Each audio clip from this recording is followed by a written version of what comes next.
नमस्कार दोस्तों, मेरे YouTube channel geography with Sangeeta में आप सभी का हार्दिक स्वागत और अभिनंदन है। आज हम लोग भूगोल विषय में कक्षा 7 एनसीईआरटी का चैप्टर नंबर 7 पढ़ेंगे। कृपया मेरे वीडियो को पूरा देखें तथा लाइक और शेयर कर दें। जो पहली बार देख रहे हो वो चैनल को सब्सक्राइब कर दें। मानवीय पर्यावरण, बस्तियां, परिवहन एवं संचार। अध्याय 1 में आप पढ़ चुके हैं कि प्रारंभिक मानव भोजन, वस्त्र एवं आवास के लिए पूर्ण रूप से प्रकृति पर निर्भर था, लेकिन समय के साथ उसने नए कौशल विकसित करके खाद्य पदार्थों का उत्पादन, घर बनाने, यातायात एवं संचार के बेहतर साधनों का विकास किया। इस प्रकार उसने अपने आवास के वातावरण को अपने अनुकूल बनाया। जैसा कि हम सभी जानते हैं, जो प्रारंभिक मानव थे वह भोजन, वस्त्र और आवास के लिए किस पे निर्भर थे? प्रकृति पर निर्भर थे। लेकिन समय के साथ जैसे जैसे हमारा समय बदलता गया, जैसे जैसे कौशलों का विकास हुआ, वैसे खाद्य पदार्थ का उत्पादन होने लगा। लोग घर बना करके रहने लगे, यातायात के साधन डेवलप हो गए, संचार के बेहतर साधन डेवलप हो गए और अपने आवास के वातावरण को अपने अनुकूल बनाना, मतलब गर्मियों में कैसे और फिर सर्दियों में किस तरीके के वातावरण में हम रह सकते हैं, उस हिसाब से अपने आवास को डेवलप किया। बस्तियां, ये वे स्थान हैं जहां लोग अपने लिए घर बनाते हैं। प्रारंभिक मनुष्य वृक्षों एवं गुफाओं में निवास करते थे। जो प्रारंभिक मानव थे वे लोग कहाँ निवास करते थे? गुफा में निवास करते थे, वृक्षों के नीचे निवास करते थे। जब उन्होंने फसलें उगाना आरंभ किया तो उनके लिए एक जगह अस्थायी बनाना आवश्यक हो गया। जब लोग फसल उगाना स्टार्ट कर दिए तब धीरे धीरे उनके में क्या होते गया? अस्थायित्व आते गया, मतलब घर बना करके लोग रहने लगे, जरूरी भी हो गया। बस्तियों का विकास नदी घाटियों के निकट हुआ और जो बस्तियों का विकास हुआ वह नदी घाटियों के नजदीक हुआ, क्योंकि वहां पर्याप्त मात्रा में जल उपलब्ध था एवं भूमि उपजाऊ थी। नदी के किनारे जल भी मिल जाएगा, उपजाऊ भूमि भी मिल जाती थी कृषि करने के लिए, व्यापार के लिए भी सही था। वाणिज्य एवं विनिर्माण के विकास के साथ ही मानव बस्तियां बड़ी होती गई। ऐसे ऐसे जो मानव बस्तियां थी वो क्या होती गई? धीरे धीरे बड़ी होती गई। नदी घाटी के निकट बस्ती पनपने लगी और नदी घाटियों के नजदीक क्या हो गई? बस्तियां पनपने लगी, मतलब बस्ती बना बना के लोग रहने लगे एवं सभ्यता का विकास हुआ। क्या आपको सिंधु, टिग्रीस, नील एवं हुआंगहो नदियों के किनारे विकसित हुई सभ्यताओं के नाम याद हैं? अब यहाँ पे पूछ रहा है सिंधु घाटी के नजदीक जो सभ्यता डेवलप, सिंधु घाटी सभ्यता, नील नदी घाटी, हुआंगहो नदी घाटी, तो इन सभ्यताओं के नाम पूछ रहा है। बस्तियां अस्थाई या अस्थाई हो सकती हैं। बस्ती जो होती है वह अस्थाई भी हो सकती है और अस्थाई भी हो सकती है। जो बस्तियां कुछ समय के लिए बनाई जाती हैं उन्हें अस्थाई बस्तियां कहते हैं। घने जंगलों, गर्म एवं ठंडे रेगिस्तानों तथा पर्वतों के निवासी अक्सर अस्थायी बस्तियों में रहते हैं। जो घने जंगल में या फिर गर्म एवं ठंडे रेगिस्तान में या फिर पर्वत के निवासी जो होते हैं वह अक्सर क्या करते हैं? अस्थायी निवास का विकास करते हैं, क्योंकि ये कभी पर्वतों को ऊंची ढलानों पे चले जाते, कभी घाटियों में चले जाते हैं। वे आखेट संग्रहण स्थानांतरित कृषि एवं ऋतु प्रवास करते हैं। ऋतुओं के हिसाब से क्या करते हैं? प्रवास करते हैं। यद्यपि अधिकांश बस्तियां आज अस्थायी बस्तियां हैं, बहुत सारी बस्तियां जो है, मैक्सिमम अधिकांश बस्तियां क्या है? अस्थायी बस्तियां हैं। इन बस्तियों में लोग रहने के लिए घर बनाते हैं। इन बस्तियों में लोग क्या करते हैं? रहने के लिए घर बनाते हैं। वे स्थान जहां भवन अथवा बस्तियां विकसित होती हैं उसे बसाव स्थान कहते हैं। जहां पे भवन अथवा बस्तियां विकसित होती हैं उसे हम क्या कहते हैं? बसाव स्थान कहते हैं। आदर्श बसाव स्थान के चयन के लिए प्राकृतिक दशाएं, अनुकूल जलवायु, जलवायु जो है वह कैसी होनी चाहिए? अनुकूल होनी चाहिए। जल की उपलब्धता होनी चाहिए, उपयुक्त कृषि होनी चाहिए और उपजाऊ मिट्टी होनी चाहिए। देखिए, मैरी का जन्मदिन था। केक काटने के लिए वह अपने मित्रों के साथ गुरप्रीत की प्रतीक्षा कर रही थी। आखिरकार थकी, खांसती और हांफती हुई गुरप्रीत पहुंची। उसने बताया कि अत्यधिक यातायात जाम था। उसने क्या बताया? कि यातायात जो है वह काफी जाम था, मतलब ट्रैफिक था। मैरी की माँ मिसेस थॉमस ने गुरप्रीत की पीठ थपथपाकर गहरी सांस भरी। ओह, हमारे शहर में बहुत प्रदूषण है। वह क्या बोली? उसका पीठ थपथपाई और गहरी सांस भरती हुई बोली, ओह, हमारे शहर में क्या है? बहुत ज्यादा प्रदूषण है। प्रसाद हाल ही में गांव से आया था। उसने पूछा, शहरों में इतना प्रदूषण तथा यातायात जाम क्यों होता है? शहरों में बढ़ती आबादी के कारण दिन प्रतिदिन वाहनों की संख्या बढ़ती जा रही है। मैरी के पिता थॉमस ने कहा। मैरी ने पूछा, तब लोग शहर क्यों आते हैं? उसके बाद से मैरी ने पूछा कि जब इतना जाम रहता है ट्रैफिक, तो लोग शहर क्यों आते हैं? उसकी माँ ने उत्तर दिया, वे यहाँ नौकरी, बेहतर शिक्षा एवं चिकित्सा सुविधा की तलाश में आते हैं। लोग गांव से शहर की तरफ क्यों आते हैं? नौकरी के लिए आते हैं, बेहतरीन शिक्षा के लिए आते हैं, चिकित्सा की अच्छी सुविधा रहेगी, इसी के तलाश में लोग क्या करते हैं? गांव से शहर की तरफ चले जाते हैं। मैरी ने पूछा, यदि इतनी अधिक संख्या में लोग शहर में आते रहेंगे तो ये सारे लोग कहाँ रहेंगे? सही बात है। मिसेस थॉमस ने कहा, यही कारण है कि अत्यधिक संख्या में गंदी बस्तियां एवं अवैध कब्जे वाली बस्तियां दिखाई देती हैं। यही रीजन है, अत्यधिक संख्या में लोग आ रहे हैं, यही रीजन है कि जो बस्तियां हैं वो गंदी बस्तियां दिखती हैं, अवैध कब्जे वाली बस्ती दिखाई देती है, जहां लोग भीड़ भाड़ एवं अस्वास्थ्यकारी परिस्थितियों में रहते हैं। शहरों में जल एवं विद्युत की कमी एक सामान्य समस्या है। प्रसाद ने कहा, हमारे गांव में बड़े सिनेमा घर, अच्छी सुविधाओं वाले स्कूल एवं अच्छे अस्पताल नहीं हैं। लेकिन हमारे यहाँ बहुत सारी खुली भूमि एवं सांस लेने के लिए ताजी हवा मिलती है।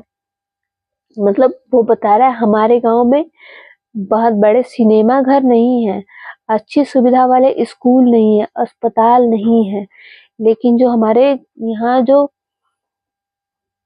बहुत सारी ऐसी जमीन है, खुली जमीन है, जहाँ पे हम अच्छी सांस ले सकते हैं। मेरे दादा जी बीमार थे तो उनको शहर से अस्पताल में लाना पड़ा। मेरे दादाजी बीमार थे तो उनको क्या करना पड़ा? शहर के अस्पताल में लाना पड़ा। ऊपर दिए गए संवाद से बस्तियों के दो विभिन्न चित्रण हमारे सामने आते हैं। ग्रामीण एवं शहरी बस्तियां।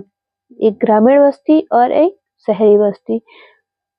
गांव ग्रामीण बस्ती होती है जहां लोग कृषि, मत्स्य पालन, वानिकी, दस्तकारी एवं पशुपालन संबंधी कार्य करते हैं। ग्रामीण बस्ती सघन या प्रकीर्ण हो सकती है। सघन बस्तियों में घर पास-पास बने होते हैं। जो सघन बस्ती होती है वहां पे जो घर होते हैं वह पास-पास होते हैं, इसी वजह से सघन हो जाता है, घनापन बढ़ जाता है। प्रकीर्ण बस्तियां में लोगों के जो घर होते हैं वह दूर-दूर व्यापक क्षेत्र में फैले होते हैं। बड़े क्षेत्र में क्या होते हैं? फैले होते हैं। इस प्रकार की बस्तियां मुख्यतः पहाड़ी क्षेत्रों, घने जंगल एवं अति विषम जलवायु वाले क्षेत्रों में पाई जाती है। ग्रामीण क्षेत्र में लोग अपने पर्यावरण के अनुकूल घर बनाते हैं। अत्यधिक वर्षा वाले क्षेत्रों में ढाल वाली छत बनाते हैं। जिन स्थानों में वर्षा के समय जल का जमाव होता है वहां ऊंचे प्लेटफॉर्म अथवा स्ट्रेलर पर बने घर बनाए जाते हैं। गर्म जलवायु वाले क्षेत्र में मिट्टी की मोटी दीवार वाले घर पाए जाते हैं जिनकी छतें फूस की बनी होती हैं। स्थानीय ग्रामीण जैसे पत्थर, पंख, चिकनी मिट्टी, तृण आदि का उपयोग घर बनाने में किया जाता है। अब नगरीय बस्तियों में नगर छोटी एवं शहर उनके बड़ी बस्तियां होती हैं। नगरीय क्षेत्रों में लोग निर्माण, व्यापार एवं सेवा क्षेत्रों में कार्यरत होते हैं। अपने राज्य के कुछ गांवों, नगर एवं शहरों के नाम लिखिए। परिवहन। परिवहन लोगों एवं सामान के आवागमन के साधन होते हैं। पुराने समय में अधिक दूरी की यात्रा करने में अत्यधिक समय लगता था। उस समय लोग पैदल चलते थे एवं अपने सामान को ढोने के लिए पशुओं का उपयोग करते थे। पहिए की खोज से परिवहन आसान हो गया। समय के साथ परिवहन के विभिन्न साधनों का विकास होता गया, लेकिन आज भी लोग परिवहन के लिए पशुओं का उपयोग करते हैं। हमारे देश में सामान्यतः गधे, खच्चर, बैल एवं ऊंट का उपयोग किया जाता है। दक्षिणी अफ्रीका में एंडीज पर्वत के क्षेत्र में लामा का उपयोग इसी तरह होता है। तिब्बत में याक का उपयोग होता है। तिब्बत में किसका उपयोग होता है? याक का। प्रारंभ में अन्य देशों के व्यापारियों को भारत पहुंचने में अनेक महीने लग जाते थे। वे समुद्री मार्ग से या स्थलीय मार्ग से आते थे। किस मार्ग से आते थे? या तो समुद्री मार्ग से आते थे या थली या स्थलीय मार्ग से आते थे। हवाई यात्रा ने परिवहन को द्रुत बना दिया। आज भारत से यूरोप की यात्रा करने में केवल 6 से 8 घंटे का समय लगता है। इस प्रकार परिवहन की आधुनिक साधन समय एवं ऊर्जा की बचत करते हैं।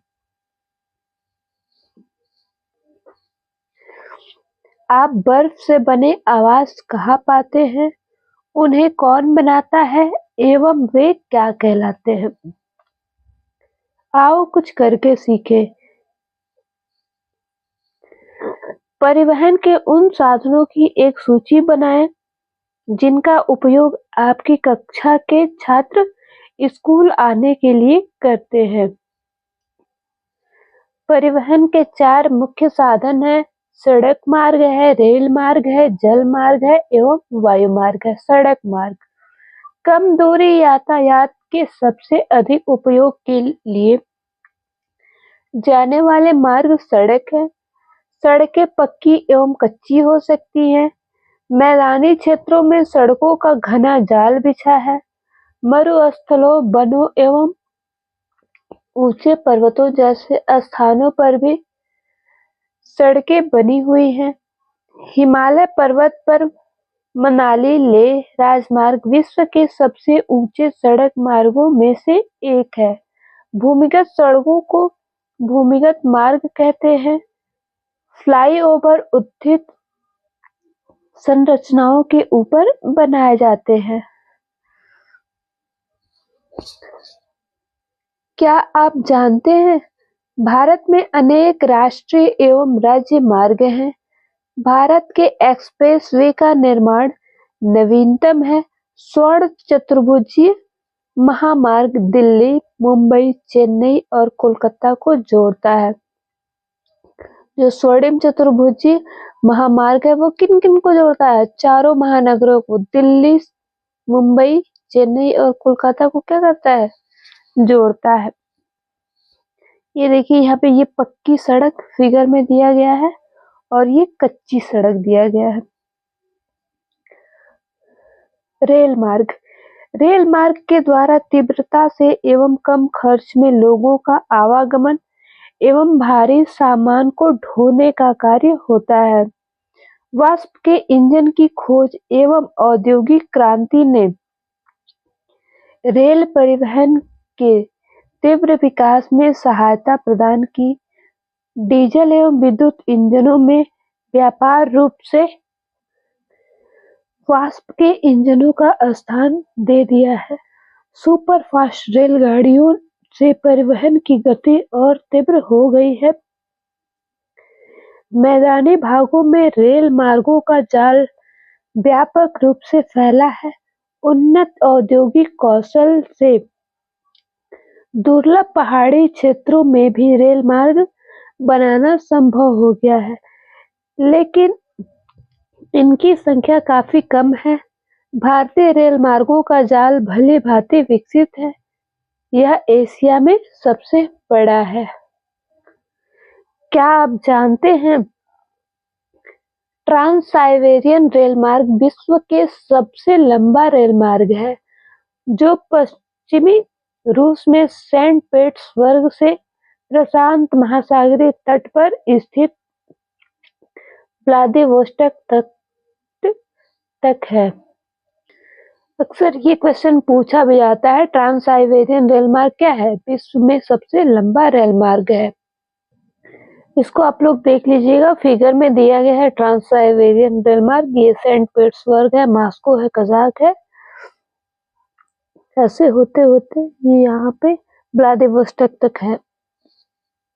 जल मार्ग, आप पहले पढ़ चुके हैं कि प्रारंभिक समय में परिवहन के लिए जल मार्ग का उपयोग किया जाता था।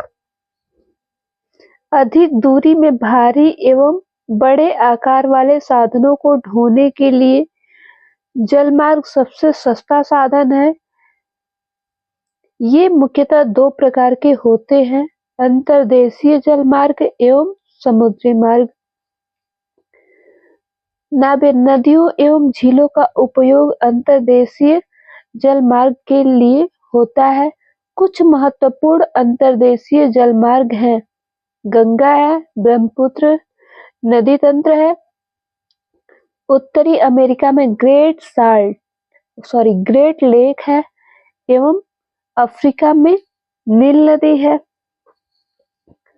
समुद्री एवं महासागरीय मार्गों का उपयोग सामान्यतः व्यापारिक माल एवं सामान को एक देश से दूसरे देश में पहुंचाने के लिए करते हैं। ये मार्ग पत्तनों से जुड़े होते हैं। विश्व के कुछ महत्वपूर्ण पत्तन हैं। एशिया में सिंगापुर, एशिया में क्या है? सिंगापुर है, एवं मुंबई। उत्तरी अमेरिका में न्यूयॉर्क। एशिया में क्या हो गया? सिंगापुर हो गया और मुंबई हो गया। उत्तरी अमेरिका में न्यूयॉर्क एवं लॉस एंजल्स हो गया। दक्षिण अमेरिका में रियो डी जेनेरियो हो गया। अफ्रीका में डरबन, केप टाउन ऑस्ट्रेलिया में सिडनी, यूरोप में लंदन। आप विश्व के कुछ और पत्तनों के नाम बता सकते हैं। ये फिगर में अंतर्देशीय जलमार्ग को दिखाया गया है। ये अंतर्देशीय, इस देश से दूसरे देश, इसको क्या कहते हैं? अंतर्देशीय कहते हैं। जलमार्ग को प्रदर्शित किया गया है। वायु मार्ग 20वीं सदी के आरंभ में विकसित यह परिवहन का सबसे तीव्र मार्ग है। ईंधन की लागत अधिक होने के कारण यह सर्वाधिक महंगा साधन है। वायु यातायात खराब मौसम जैसे कोहरे एवं तूफान से कुप्रभावित होता है। यह यातायात का अकेला साधन है जो सर्वाधिक दुर्गम एवं दुरूह स्थानों तक पहुंच सकता है। विशेष रूप से जहां सड़क एवं रेलमार्ग नहीं है, हेलीकॉप्टर अगम्य स्थानों एवं संकटकालीन स्थितियों में लोगों को बचाने एवं भोजन, जल, कपड़े एवं दवाइयां बांटने के लिए एक बहुत ही उपयोगी साधन है। कुछ महत्वपूर्ण हवाई पत्तन जैसे Delhi, Mumbai, New York, London, Paris,